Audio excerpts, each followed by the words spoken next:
What's happening, everybody? Steve here at Rake and Profit over at rakeandprofit.com. Come back to you with another video with my main man, Caleb Roth. What's going on, brother? Flew in from Denver. Man, Denver. How was that flight? Long, about 3.5 hours. Cool. So he actually came in yesterday, and if you see this thing wrapped around my arm, well, first off, we're going to be shooting a bunch of videos, but if you see this, it's because I've been dealing with like a crazy ear infection over the last 3 weeks, so I kind of feel like I'm on a boat right now. There's fluid in my ear, and I'm like going back and forth. But you know what? I promised you guys on Facebook and on YouTube, when Caleb comes, we're bringing the heat. So I'm putting aside how I feel right now. We're going to bring you guys some fire right now. And in this video specifically, we're going to be talking about some of the best ways to source books outside of the traditional thrift store route. Because most people, when they want to get into the book selling business, they think about thrift stores. But what we're going to talk about is ways outside of the box to find books. And we're going to talk about, you kind of have this analogy or this example, right? Swimming upstream. Yep. You want to talk a little bit about that? Yeah, and first, just the elephant in the room. This is not blood. You guys see the red. No. Like, God, I'm like nervous about touching Steve here, but that's just a red colored bandage. Yeah, it's just a red. Yeah. They should have done blue, something different, but the red does stand out. So yeah, the analogy we use is like fishing upstream. So if you're going downstream where the books go, we'll talk about this. I guess we can kind of walk through it, but just from a 30,000 foot view, you got to think, where are books going? So take off your seller hat, put on just someone's, just regular, you're at home hat, right? So someone has a pile of books, like they went to college, they have all their textbooks because you need to keep your textbooks, right? Maybe you're getting ready to move and you box up the books and realize, oh my gosh, this little box is 50 or 60 pounds. Maybe it's time to get rid of them. So where do the books go?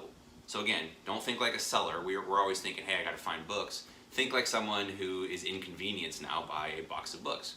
So the books, where are you gonna drop your books? Like if I'm gonna get rid of them? Yeah, probably at like Goodwill or Savers around here. Yeah, so you're gonna find a local thrift. The good news for us is people don't throw books away. There's something that just feels wrong, just the way we're brought up, that books are valuable, information is valuable, so they don't get thrown away very often. Now, sometimes college kids will. You can go dumpster diving. That's something we could talk about. Those things are popular on YouTube, those videos. Yeah, you can go dumpster diving at colleges. So they pretty much end up at thrifts. A lot of people, especially older people, will drop them off at libraries because that's where books go. And most libraries actually don't want the donations, but they'll take them anyway because the last thing they want to do is turn books away. Right. So if you think about the flow of books, they go from people's homes to libraries and thrift stores primarily.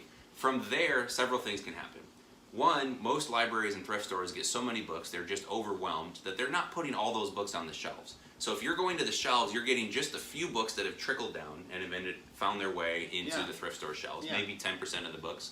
The other 90% of the books, they're going a number of different ways. They're going to recycling companies, they're going to bulk buyers that buy them by the truckload or the gaylord, which is kind of a fun word. And so if you're getting books that are on the shelves, you're getting books that are kind of downstream. That thrift store may have already scanned through some of them and listed them online. That happens. Other sellers might have gotten backroom access and have beat into them. Or picked the floor already. Sure, and anybody with a smartphone is your competitor, right? Anybody with a smartphone. That's not a very large barrier to entry right there. No, everybody has a smartphone these days. You can get a Bluetooth scanner and upgrade. You can pay for a database app, but you can use the free seller app in a smartphone. Yeah. $100 phone, $50 phone, and you're in business. So if you're only looking at thrift stores and library sales, if it works for you, awesome. Yeah. In Denver, I can go around in a half day and pick 100 books pretty easily. There are just tons of thrift stores, consignment shops, libraries, outlet stores, etc. So there's lots of resources. But if you're in a small town, we get emails all the time. Like this. Caleb, right? Steve, like my nearest thrift store is 40 miles away. Yeah. So what do you do? What do you do? That's what we're going to talk about in today's video. Awesome, awesome. So with that introduction, I do want to say as well, if you guys aren't sure who Caleb is, you've been selling books for how long? I've been selling since high school. I don't even want to say how long ago that was, but seriously, like full time, I've been selling books for 4 years and about 1.5 years prior. So we're pushing 5-6 years at this point now. Yeah, and Caleb's really helped the community a lot. He is the, are you the founder or creator of Scout IQ? Both. What's the proper title? Whatever you want to call me. Okay, founder/creator of Scout IQ, which is the scanning app that I use to scan books, and also eFLIP, which is a great software that helps people to do online arbitrage of books, find book opportunities. So I'll put links to those down below. There's some free trials that we have for people. But yeah, with that being said, let's kind of just jump in. We're not going to go in super like fine-tune detail into every single one, but we want to kind of open your eyes up to these opportunities because everyone's thinking about thrift stores and library sales. So let's start with consignment, consigning for other people. Do you mind sharing a little bit about that? Yeah, so consignment's a little more advanced. You have to have some sort of a way to track the inventory. But consignment in a nutshell is what we've really used to grow our business. So we work with individuals, we work with libraries, we work with colleges, we work with thrift stores, we work with people in Canada, in the UK. We're kind of branching out a little bit. But consignment basically is, let's say Steve has a pile of books and he goes, hey, I know you're a book guy, you're an expert at selling online. I don't really want to figure out Amazon, open an account, deal with sales tax. That's a lot. Right? So you go, Caleb, you're a book guy. Will you sell my books for me on consignment? So the first thing is I would probably say, hey, I'd rather just pay you up front. What do you want for the books? A couple bucks, 50 bucks, let me scan them, let me go through them. Yeah. If that's great and you're happy with some money up front, I would much rather prefer to just pay up front. It's cleaner. You're not sitting there hounding me going, hey, when is this stuff selling? And there's not as much to track. You actually had to create a spreadsheet, which is a very advanced spreadsheet, which is called, it doesn't have a name to it or something? It's just called the tracking spreadsheet. The tracking spreadsheet. I've got a full consignment spreadsheet, right? It's used for all kinds of accounting. If you use Inventory Lab, you can pull reports based on the source. But essentially, so again, step one, I would much rather just pay cash up front and it just keeps things clean. Same Steve here. and I can have a good friendship still. He's not bothering me. He's not mad if something doesn't sell, if there's returns, etc. But Why consignment... don't you pick up my call at 3 in the morning, man? I wanted to know if my book sold. Keep Dude, going. I'll tell you later. But consignment then is saying, hey, he's got a lot of books, and this is great if I'm cash strapped. Let's say you've got a pile of textbooks worth $600, $700, $800. I don't want to pay you $200 out of pocket. Let's say I don't have it. Yeah. So I'd say, Steve, this is great. You got a lot of books. I'll sell them for you. Yeah. And typically, you can work out whatever model you want. The spreadsheet allows for anything. But typically, I do 50-50 on net profits. Okay. And you go, like, they're your books, but I'm doing all the work. Most of the time, people are cool with that. Sure. The other model I'll do is I'll usually take something like 20% of gross sales. And that starts to confuse people because they go, what does gross mean? Right, right. Like, ew, stinky? No, Yeah, it's just gross is top line sales. So if he has $800 worth of textbooks, after fees, Amazon might take $200 or $300. We're left with $500 or $600 of profits. Okay. So if we split that, we each get $250 to $300. That's pretty cool. Right. Right? And it costs me $0 out of pocket. It costs Steve just his pile of books instead of donating them. And then you can essentially rinse and repeat that. The beautiful thing is, so for consignment, the way I do is I'm very upfront. I say, here's what it looks like. I'll probably sell 75 to 80% of your books. Amazon's going to take their fees, which are roughly a third of the selling price, depending on the books. So I kind of level set, and then I say, look, this is going to sell for the next 3 to 6 months likely, and you're going to get checks on the first of each month. So you print like an Amazon report every single month. The spreadsheet actually kicks a report out that shows what sold, how much it sold for, what Amazon's fees were, what the 50-50 splits are, inbound shipping. It tracks everything. We're gonna definitely do another video on this because people are asking about it. But just know, if you guys are gonna do consignment, if you want to do it a clean way and you want your people that you're working with to know that you're taking care of them, definitely check out his spreadsheet. I'll put a link down below for that. But yeah, we'll definitely make another video about it. There's a lot. We'll show that. There's a lot. And again, I don't want this to be just a giant plug for my stuff, but if you use Inventory Lab, again, you can get some like source reports or supplier reports that kind of show that same data. So consignment, then, the beauty of it, if you set it up right, so Steve's great. He's got a box of books. That's kind of one and done. The thing I like about consignment is I pay on the first of each month, and so I'll email you the report, just a PDF snapshot of here's what sold, here's kind of what the metrics look like, so you can see it. There's some transparency. And then I'll usually do some sort of digital payment. So PayPal, Venmo, I might do like a bank transfer, or if he's old school, I'll mail you a check. The cool part of that is if it's an ongoing relationship, let's say you're a thrift store instead, and you say, hey, I want to try and make a little more money than selling them in the store. Oh, wow, not just people, but thrift stores. Oh yeah, libraries, thrift stores, you can go to anybody that has books, churches. Think about that one. And say, hey, send the books my way, right? So you can do a couple things. If you're local, you can go there and you could actually go in and scan the books for them, provide more of a service. If you're going to do that, I'd probably charge a little bit more for your time. Make sure you value that. The other way to do it is to set them up with Scout IQ, for example. We've got a hidden mode and a team mode. You could set up the triggers remotely. He was showing me this stuff yesterday. I didn't even know about these things yet. I've been using it for months now. So you can set up rules on the app and push them remotely. I don't have to go to Steve's phone and mess with it and turn it to hidden mode. I can do it all on the web.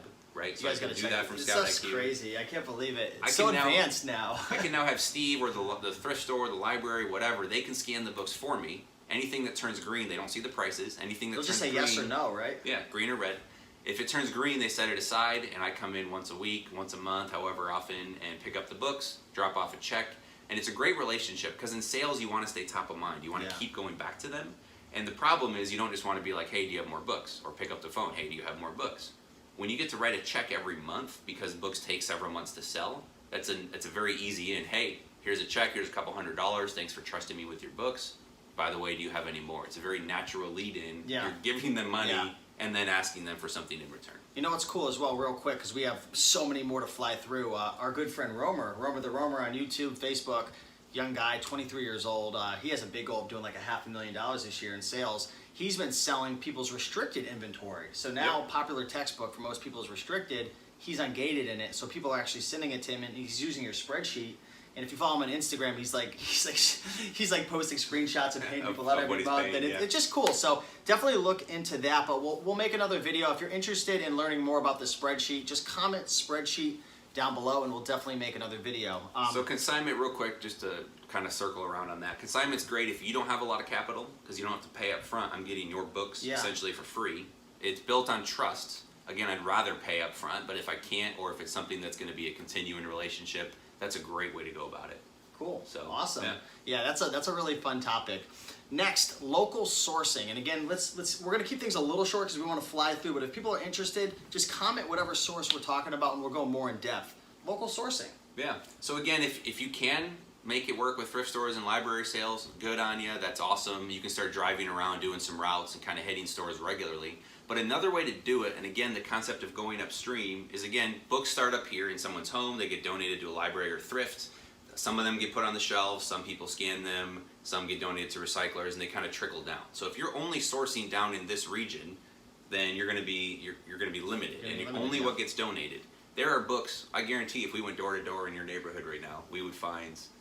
Have you ever heard of anybody doing that? Like, just imagine knocking, be like, hey, what's going on? I'm Steve, this is Caleb, sorry to bother you, but we're actually looking to bring books back into the community or something. You could use that line. Remember we were using the line where you used the rehome libraries or restock libraries. Yeah. I don't know, what line would you say if you were knocking doors? I would just be upfront with them. I find it's easier than trying to like be sneaky. Like, hey, I'm trying to get books back into the hands of readers. That's a good one you could say. But I would just say, hey, we resell books. We try and get them out of your shelves and into the hands of people that can use them. Yeah. And I haven't tried that. Matthew, my business partner, actually wants to go door to door and see if that could work. So actually, let me hold on. Where is it? I've got I just purchased a GoPro, so that might be that might be a funny. Yeah. Get it strapped down, knocking doors. But yeah, Facebook Marketplace, Craigslist. Facebook Marketplace is great now. All you got to type in textbooks or books, and you were showing me yesterday. There's so many opportunities there. So local sourcing is obvious. Next, garage sales. We're not going to really touch on this too much. There's books at garage sales. You're not going to find a ton of them,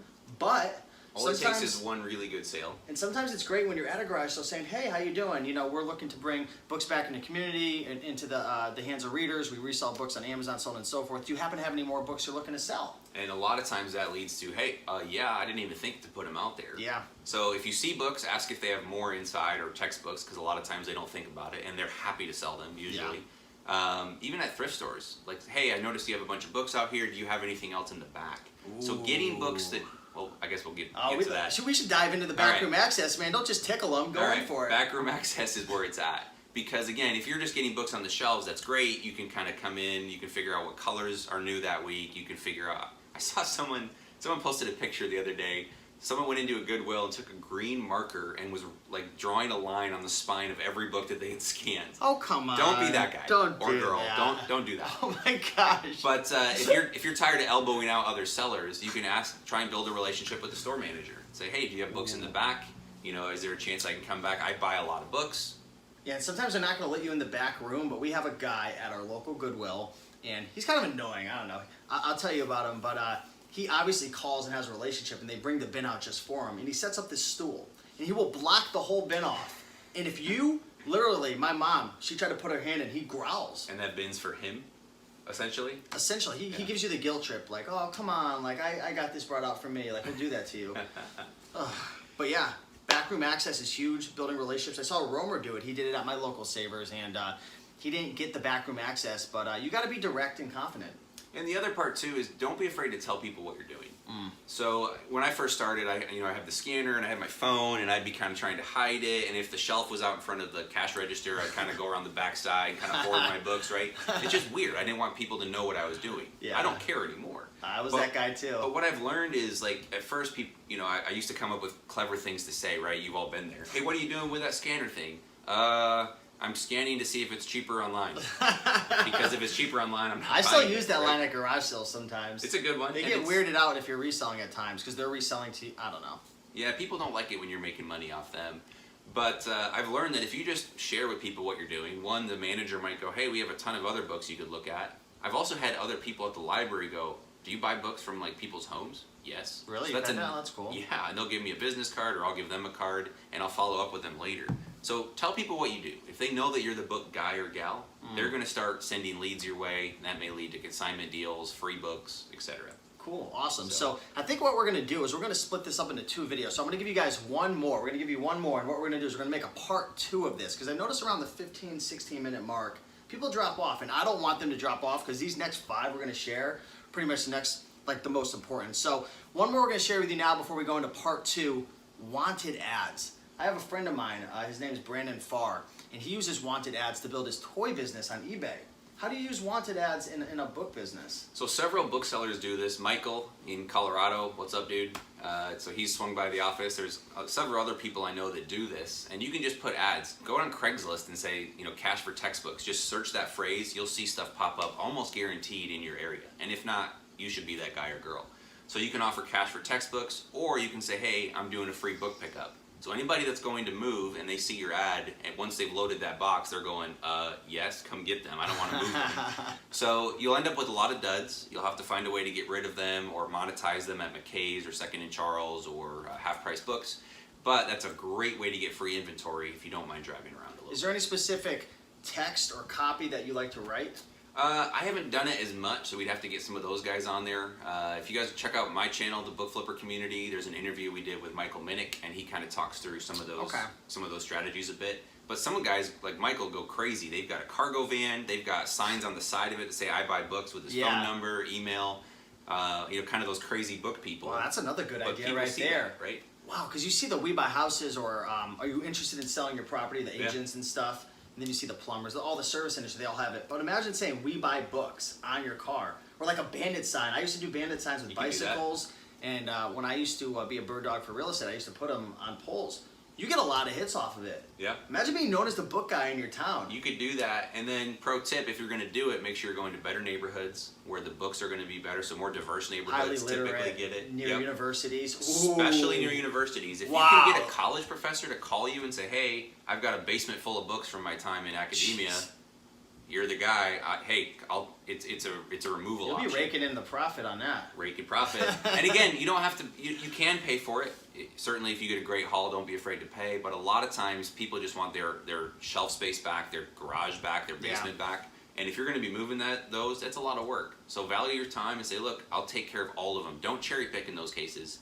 Literally go in, do them a service, remove it, leave the space clean, and get out of there with hopefully a great haul of books.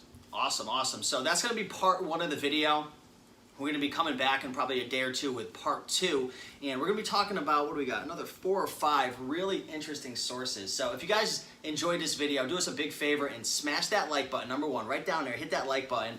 Also, check out the links below. I believe we have a free 14-day trial to Scout IQ and another free trial to eFLIP as well. So look into it. Also put the spreadsheet link down below if you guys are interested in consignment. With that being said, we'll see you in the next one, and hopefully you guys enjoyed it so far. See you for part 2.